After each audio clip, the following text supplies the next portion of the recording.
Aces and Eights should have been a big storyline for TNA Wrestling. Instead, it's viewed as a massive disappointment by fans. This masked group of assailants would debut in June of 2012, attacking Sting while he was celebrating his TNA Hall of Fame induction. In July, the group would return to TV, laying out a hand of cards, Aces and Eights, Dead Man's Hand, and they would start wreaking havoc on the TNA roster, attacking Sting, Hulk Hogan, and anybody else. Bully Ray was transitioning to a babyface around this time, and let it be known to everybody that he was against Aces and Eights. After months of attacks, it was revealed that Devon was the Sergeant-at-Arms of Aces and Eights. Following more chaos and destruction, people like Mr. Anderson would join the group, Doc Gallows debuted for TNA, Nux debuted for TNA, and Aces and Eights was starting to form. Wes Briscoe and Garrett Bischoff would also join,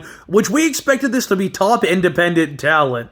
Maybe a Roderick Strong, but no, Garrett Bischoff, Wes Briscoe. D'Lo Brown was a big part of this too. The issue with Aces and Eights was we expected this to be some kind of big wrestler. Maybe somebody like Goldberg, but instead what we got was Devon, and D'Lo Brown, and Luke Gallows. The big reveal of the president of Aces and Eights would be revealed at Lockdown 2013 when Devon slid Brother Ray, well, Bully Ray now, a ball-peen hammer, and he used that to attack Jeff Hardy at Lockdown. Bully and the group would enjoy some dominance, but again, this isn't Goldberg, this is Brother Ray, man.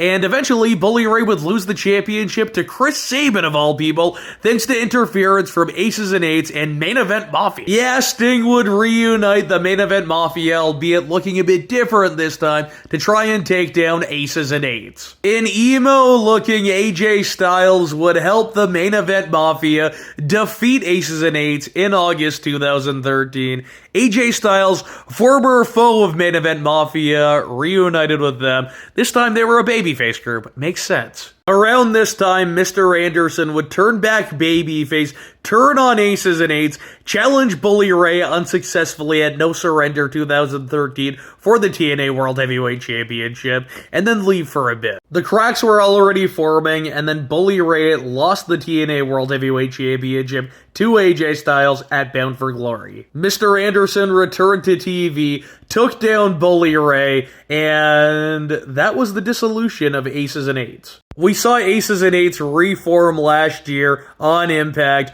Garrett Bischoff and Wes Briscoe lost to Honor No More. Give me your thoughts on this group. I thought it should have been so much more. I remember being very disappointed by this. This was also a 2-time winner of Worst Gimmick by Wrestling Observer Newsletter, and that just goes to show you. Again, it could have been Goldberg, could have been guys like Roger Strong, like the top independent talent, like Kevin Steen. Could you imagine that? But no.